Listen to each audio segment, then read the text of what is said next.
9 ini berarti sudah waktunya ngopi, ngobrol inspiratif pagi.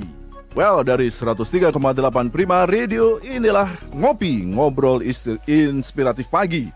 Saya Dida Diaksa yang bersama dengan Anda, dan hari Senin ini, 12 April 2021, ada hal yang menarik yang akan kita angkat. Dan kalau hari Senin, selalu ngomongnya tentang parenting. Dan ada dua narasumber yang telah hadir di depan saya, di kamera depan saya. Ada Bapak Yus Santos MM, CCHI, CCHT ya?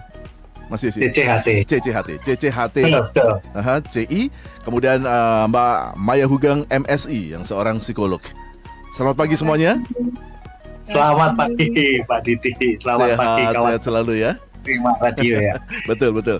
Dan tentu saya juga akan menyapa teman-teman yang lain dari stasiun yang lain. Ada sahabat Kibel di Muaro Jambi, teman setia Klik FM di Bangli Bali, sahabat Tapanuli Sibolga, serta rekan Raw FM di Padang Sidempuan, sahabat Tri Kota Pinang, rekan Patra FM Kota Duri, serta sahabat Kandis Radio di Riau, dan pendengar di Si Radio Maros. Nah, hari ini kita ngomong tentang hal yang ketika saya membuka judulnya, kemudian saya mencoba mencari-cari referensinya, memang agak menarik. Atau bahasa sudah terlalu umum gitu ya, NLP atau Neuro Linguistic Programming. Tetapi banyak juga di antara kita yang mungkin masih bingung, apa sih maksudnya NLP gitu kan. Nah, Mas Yus juga Mbak Maya pagi hari ini akan membahas bersama-sama dengan kita Sobat Prima dan juga stasiun radio yang lain. Dan kita mulai dengan pertanyaan gampang-gampang dulu gitu. Untuk Mas Yus dulu aja. NLP, Neuro Linguistic Programming. Mungkin bisa dijelaskan yang bahasa awam saja gitu, Mas.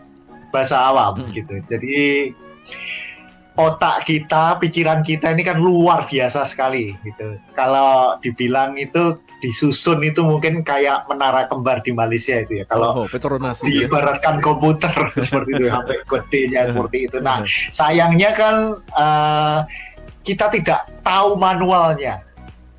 Untuk menggunakan kekuatan yang dahsyat itu. Sekolah juga tidak mengajarkan. Nah, Neuro Linguistic Programming itu bahasa pemrograman pikiran. Bahasa pemrograman neuro, supaya kita bisa memprogram kedahsyatan otak yang luar biasa ini untuk berbagai hal. Untuk berbagai hal gitu.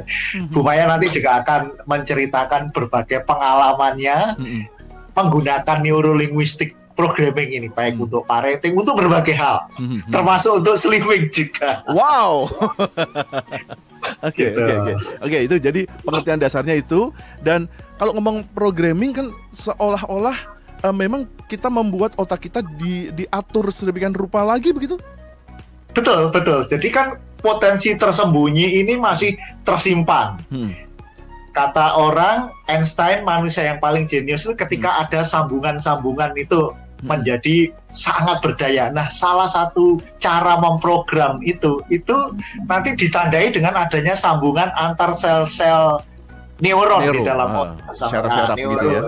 Syaraf itu. Nah, itu ketika terprogram memang harus diprogram. Sama juga kayak handphone yang canggih harus diprogram, dijalankan dengan aplikasi-aplikasi yang ada itu. Nah, sama juga dengan pikiran kita. Bentuknya bagaimana itu, Mas ya? Jadi NLP ini bahasa program. Mulai misalnya lewat panca indera kita dikelola, lalu pikiran bawah sadar yang ada di mind kita itu akan bekerja. Yang sebelumnya itu dormant, tidur, dia akan bekerja. Contoh nih. Paling gampang nih, nanti Bu Maya akan memberikan contoh. Dia dulu berat badannya itu gede banget, 83 diprogram santai dalam 6 bulan turun 20 kilo lebih, seperti itu. Bertahan sampai dengan sekarang. Itu salah satu contohnya. Saya pengen seperti itu, tapi nggak pengen cantik seperti Mbak Maya lah. Oke, jadi apakah seseorang yang ingin mengetahui atau mungkin mendalami, mempelajari NLP itu, dia harus belajar keseluruhan taruhlah misalnya saya belajar NLP itu di samping pingin seperti Mbak Maya pingin slim, tapi juga pingin supaya saya bekerja lebih teratur, bangun pagi secara konsisten pagi begitu dan seterusnya. Atau cukup satu persatu parsial begitu, Mas Yus? Oke, jadi ada dua macam cara pembelajaran yang satu itu NLP secara praktisi, ada levelnya tingkat praktisi, dia akan menjadi praktisi hampir semua pelajaran seperti itu, lalu master dan trainer. Tapi juga ada namanya NLP 4, jadi NLP untuk special purpose, jadi NLP untuk kebutuhan tertentu, misalnya pengen slim saja ya, NLP for slimming, pengen untuk education, NLP for education, seperti itu. Oh, oke. Saya persilakan dulu juga untuk sahabat Prima atau pendengar stasiun yang lain yang ingin bertanya. Anda bisa bertanya ke nomor WhatsApp Prima Radio di 0811 30 10 38 atau kalau telepon di 031 73 88 500. Boleh juga Anda masuk ke komen di IG Live Prima Radio. Di situ silakan Anda bertanya langsung dengan Mas Yus atau dengan Mbak Maya. Oke, kita lanjut lagi Mas. Mbak Maya juga. Ceritain dulu dong bagaimana program NLP for Slimming yang dilakukan Mbak Maya waktu itu. Perlu berapa lama? Nah, kan supaya mancing juga kan gitu kan? Iya, jadi gini, kalau kita menggunakan NLP saat itu kan sama seperti kita menginstal suatu program ke dalam handphone atau Android Anda misalnya seperti itu. Nah, pas itu saya sedang mengupgrade seluruh diri saya, mulai dari Pak Didi bilang, mulai dari bagaimana bekerja lebih rajin yang di Pak Didi ya, terus kemudian bagaimana semakin langsing, itu saya buat goal-goal terlebih dahulu, terus kemudian saya install. Nah, dalam menginstal itu kalau di NLP kita juga harus tahu, kan kalau misalnya handphone itu kan ada cache ya, yang apa itu sampah-sampah yang nggak perlu tuh, yang harus dihapus. Nah, itu kita juga harus list dulu. Oh, di cache juga ya? Di-list dulu, kalau nggak di-list nggak tahu yang mana yang harus di-delete, betul kan? Iya. Nggak tahu yang mana yang membuat diri kita itu sangat berat, sampai akhirnya nge-lag, jadi harus harus restart. Iya, kalau cuma nge-lag aja overheat. Kalau misalnya ternyata overheatnya itu pengaruhnya sampai ke body ya, sampai ke ke handphonenya, sampai handphonenya panas, kemudian baterainya soak, itu sama kayak badan dan pikiran kita. Jadi di NLP itu ada namanya presposisi. Jadi saat itu mind and body itu berkoneksi. Jadi dengan NLP saya menulis dulu nih kepinginnya apa. Terus kemudian saya cek dulu di pikiran saya. Sampah-sampah saya, pikiran sampah saya itu apa saja sih yang selama ini menghambat. Terus kemudian tercapailah goal saya menjadi langsing. Dalam perjalanannya tetap harus menjalin kedekatan sama diri saya sendiri pas itu. Jadi NLP itu udah namanya pilot rapport.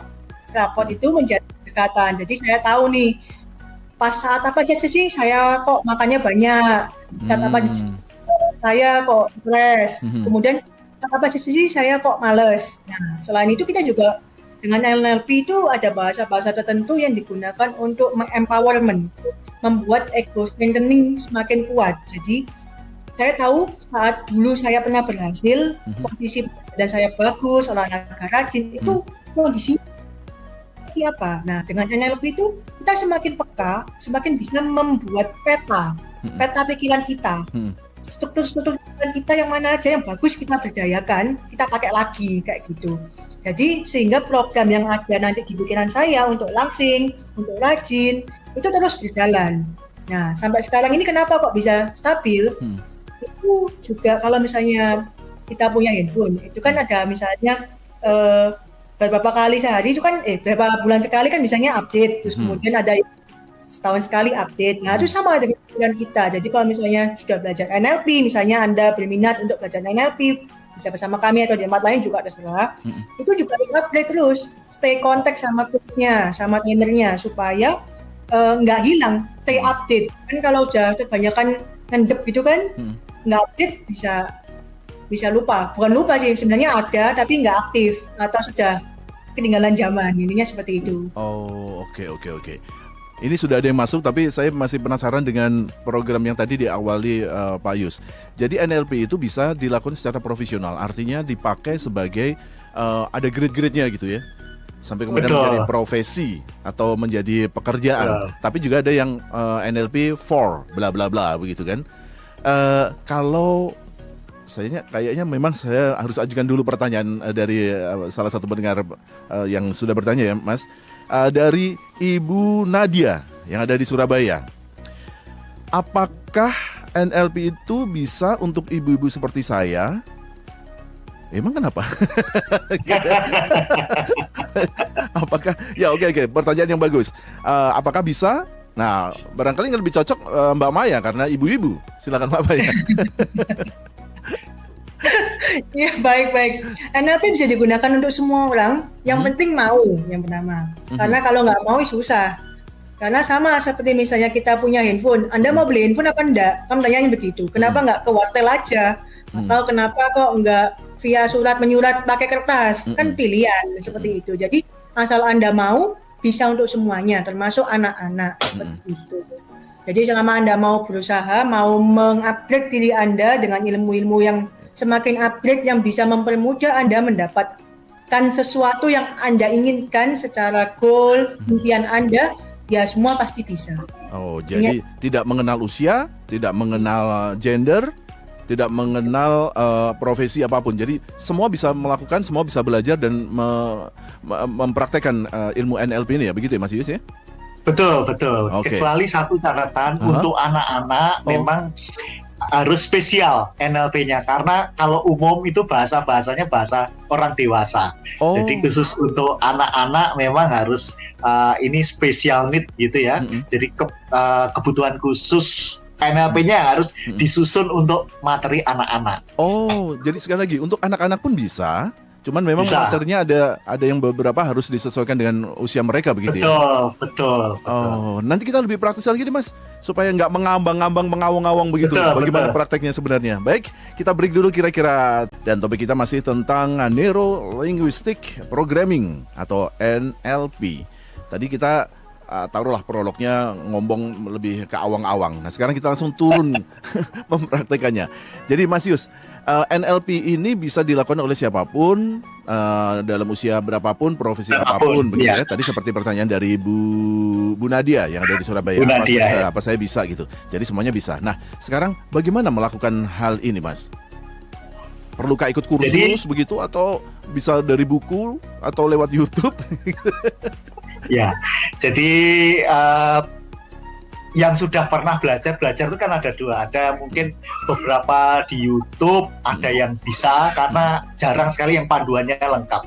Kalau belajar di buku itu ibaratnya belajar naik mobil, belajar cuma membaca. Jadi NLP itu harus kayak belajar renang, harus cemplung, dibimbing cepat. Memang ada yang belajar sendiri tapi lama. Seperti itu. Karena kan tidak tahu ini benar atau tidak. Tuntunan di YouTube nggak ada dialognya kan. Ya nggak ada dialognya. Artinya hanya one way begitu ya. Iya, benar apa salahnya kan nggak tahu. Oke. Nah, ketika dia mempelajari itu, ini kebetulan ada pertanyaan nih. Apa bedanya NLP dengan hipnoterapi atau hipnosis? Nah, ini dari Ibu Dewi Kartika, sama dari Surabaya juga. Bedanya apa? Oke.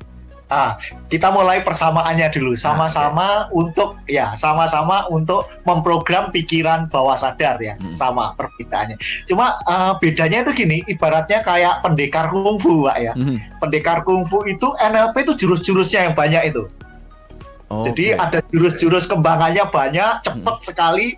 Tapi kalau hipnoterapi, hipnosis itu ibaratnya chi-nya, tenaga dalamnya. Saling melengkapi. Keperluannya ya kadang-kadang memang butuh keduanya. Kadang-kadang ini waktunya cepat, ini harus NLP saja seperti itu. Waktunya panjang, kasusnya berat untuk butuh hipnoterapi. Jadi saling melengkapi, satu mata uang dengan dua sisi seperti itu.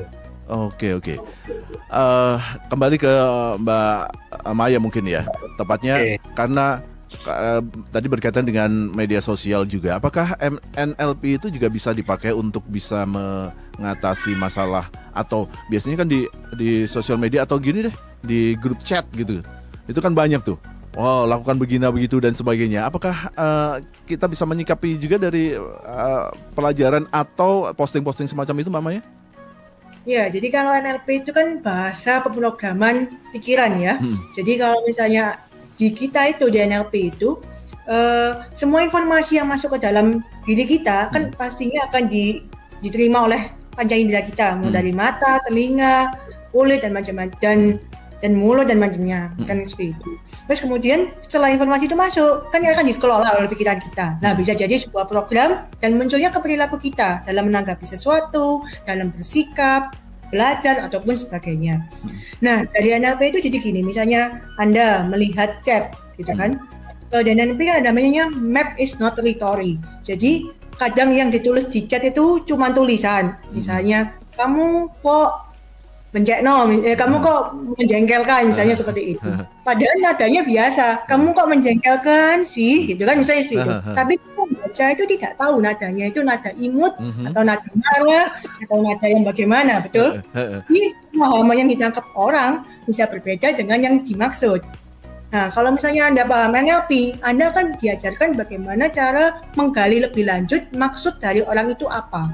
Sehingga tidak langsung segera menjudge atau mendapatkan sebuah frame atau pengertian yang negatif. Karena begitu pengertian itu negatif, pikiran masuk di pikiran Anda, jadi virus di badan Anda dan pikiran Anda. Nah, itu nggak baik. Nah, kalau misalnya Anda belajar NLP, Anda bisa melihat lebih jelas hal-hal atau maksud-maksud baik ataupun maksud-maksud yang tidak baik dari setiap perkataan tulisan yang di medsos, kemudian di chat group misalnya seperti itu. Jadi selalu cepat bereaksi seperti itu. Oke. Apakah itu berarti belajar NLP akan belajar terhadap diri kita untuk menjadi lebih tenang, menjadi lebih cool gitu? Gimana menurut? Jadi kalau di NLP kita belajar melatih filter kita. Filter pikiran kita itu ada generalisasi, delesi, terus kemudian satu lagi Pak, distorsi. Ulangi Mbak. Jadi satu generalisasi, distorsi, sama delesi.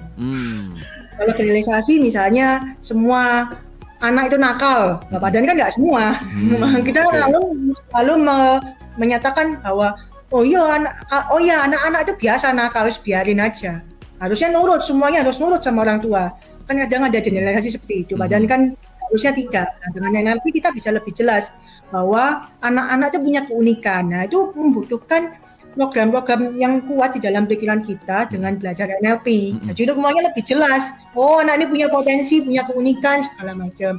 Delesi juga begitu, misalnya, saya mau istirahat dulu. Tadi sudah belajar, misalnya seperti itu. Nah, kalau misalnya namanya nangkepnya sudah didelesi atau dihapus sebagian, misalnya, loh, kok udah makan beneran makan Kak. Jadi intinya ada bagian-bagian yang dihilangkan, ditangkapnya cuma begitu aja.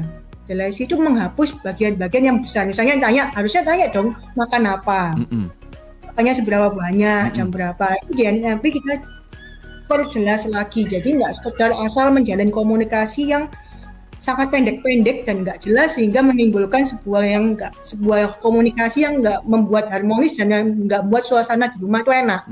Sehingga kemudian kesimpulannya bisa menjadi salah begitu ya Mbak ya? Betul. Jadi itu pentingnya medsos ataupun chat ataupun omongan, kekuatan kata-kata dalam NLP itu sangat penting sekali. Jadi kalau misalnya Anda belajar bahasa yang tepat, kata-kata yang tepat, tentu efeknya sangat luar biasa ke diri Anda dan orang sekitar Anda. Itu yang pertama. Itu yang penting. Yang penting. Terus yang kedua tadi apa Mbak? Selain delesi? Distorsi. Distorsi itu bias. Mungkin Pak Yus bisa lebih jelaskan kalau biasnya gimana. Jadi gimana distorsi itu Mas Yus? Jadi distorsi itu bias gitu ya. Karena Pak Didik bilang, oh saya menjadi tenang, oh saya menjadi sesuatu, itu sebetulnya program semua. Membaca sesuatu, saya stres, itu program. Bu Maya dulu itu sebelum belajar NLP, lihat gambar makanan. Apalagi makanannya langsung santap, nggak usah pikir 2 kali, sehari bisa makan berkali-kali. Itu program tanpa disadari. Tapi kemudian diprogram mulai cara hidup langsing itu begini-begini. Yang semula distorsi hanya lihat gambar aja langsung santap, sekarang lihat gambar santai, tahan dulu dan sebagainya. Seperti itu. Tenang juga begitu. ketika ada kata-kata tertentu, dikatain tertentu, ada orang tipe-tipe yang sangat peka, langsung stres, langsung nggak bergairah, langsung males dan sebagainya. Nah, itu juga program otomatis yang terpasang. Nah, cilakanya di dunia ini 80% adalah program negatif tanpa disadari. Nah, itu distorsi semua itu. Harusnya menyikapinya dengan benar, sesuai dengan yang kita inginkan. Nah, itu mulai di setel. Sekarang ini Bu Maya ditawari belum jamnya makan, belum lapar, nggak disentuh. Kenapa? Programnya sudah jalan. Oh, itu berarti ada semacam refresh atau tadi mungkin menghilangkan catch itu tadi ya, Maya? Betul, harus. Itu setiap saat itu harus di-refresh sama kayak HP tadi. Karena kalau tidak di-refresh, ibaratnya kayak piano. Nggak lama-lama disetel, kendor, nadanya nggak pas. Pikiran kita juga seperti itu. Jadi Mbak Maya sekarang tidak akan menjadi cookies monster lagi gitu. Jadi sama, kalau mau jadi cookies monster lagi bisa. Oh ya, kalau nggak dikondisikan akan bisa kembali lagi. Itu ada jangka waktunya. Kenapa? Ada jangka waktunya. Setiap orang beda-beda, Pak. Setiap orang beda-beda. Tergantung kondisinya dan sebagainya. Gitu. Tapi harus, bahkan seorang trainer NLP pun harus merefresh terus. Kalau tidak, cookies-cookiesnya banyak. Iya. Makanya itu pentingnya belajar. Bisa merefresh sendiri. Ini mungkin berkaitan dengan penjelasan dari Mas Yus. Ada pertanyaan dari Ibu Yanuar yang ada di Jambi. Selamat pagi untuk teman-teman yang ada di Jambi. Pertanyaan dari Ibu Yanuar ini, apa yang bisa dilakukan NLP untuk pengajaran atau pendidikan orang tua terhadap anak? Jadi NLP untuk anak tuh banyak banget. Salah satu hal yang paling mudah adalah anak yang kurang berprestasi dengan NLP itu bisa menjadi sangat cepat sekali lompatannya. Karena di NLP itu bisa ngajarin misalnya membuat memori jauh lebih bagus, membuat berpikir kreatif, membuat analitis yang bagus. Itu bisa dengan cepat sekali. Gitu. Kita juga punya program itu NLP for Great Student. Itu luar biasa, bahkan kita punya pengalaman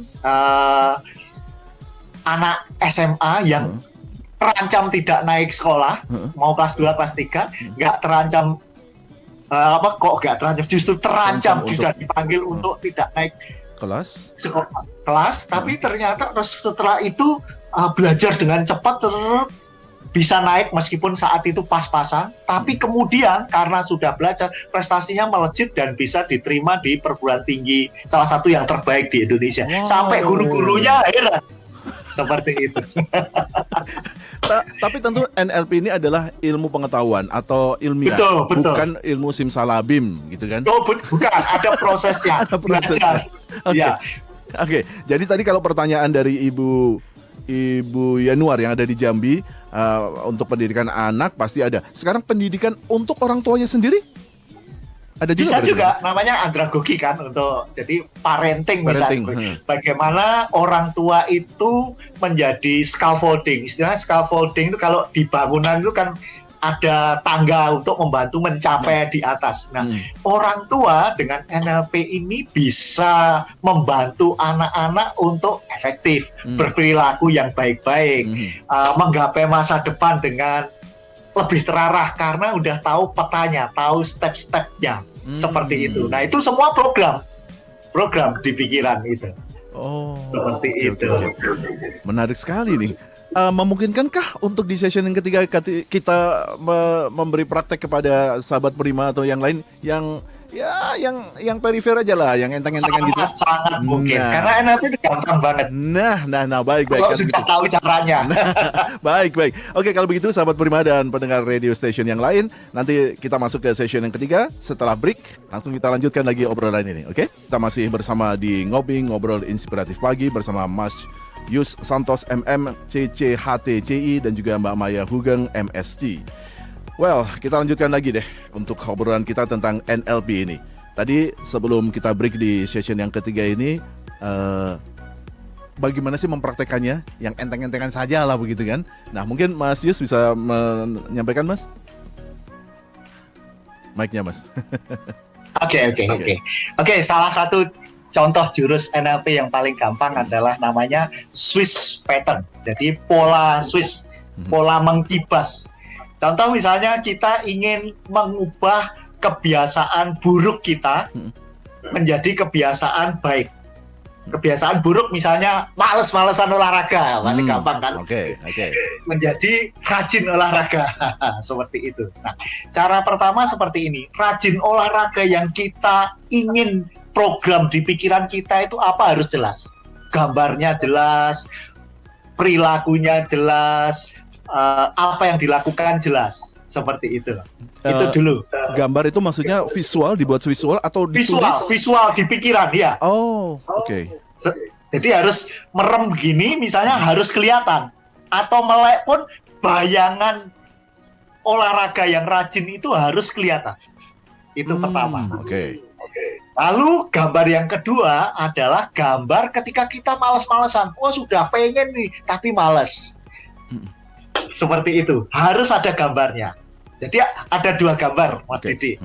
Ada gambar yang malas, sekarang ini malas, dan gambar yang rajin. Jadi gambar yang rajin ini dikecilkan di pojok kiri atau kanan dari pandangan mata kita. Itu dilakukan dengan cara memejamkan mata ya Mas ya? Boleh mejam mata, boleh buka mata. Kan kita berimajinasi. Itu ya. Lalu gambar yang sekarang malas-malesan ini diletakkan seperti pas foto kita ini di depan kita. Jadi ada berapa gambar? Ada dua. Ada dua gambar. Kemudian dikebaskan. Gambar yang malas itu ditabrak gambar yang rajin sehingga gambar yang malas itu hancur berkeping-keping. Sekarang tinggal berapa gambar, Mas? Satu. Gambar yang apa? Yang rajin. Yang tadi dikecilkan itu. Karena gambar yang males itu sudah ditabrak dan rusak. Sekali kalau belum rusak, diulang-ulang sampai betul-betul menjadi satu gambar. Nah, ketika itu sudah satu gambar, program sudah terinstal di pikiran kita. Kita akan kecenderungan rajin. Semudah itu. Iya. Itu salah satu jurus. Cuma di NLP ada ratusan jurus.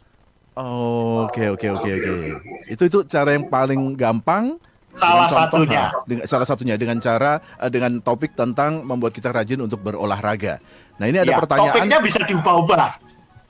Dengan cara menabrakkan itu tadi. Bisa banyak. Iya, betul. Oke, ini mungkin sama dengan pertanyaan dari Bapak Ngadiman. Pak Ngadiman ini menanyakan apakah bisa dilakukan NLP ini untuk yang terbiasa dengan sebentar.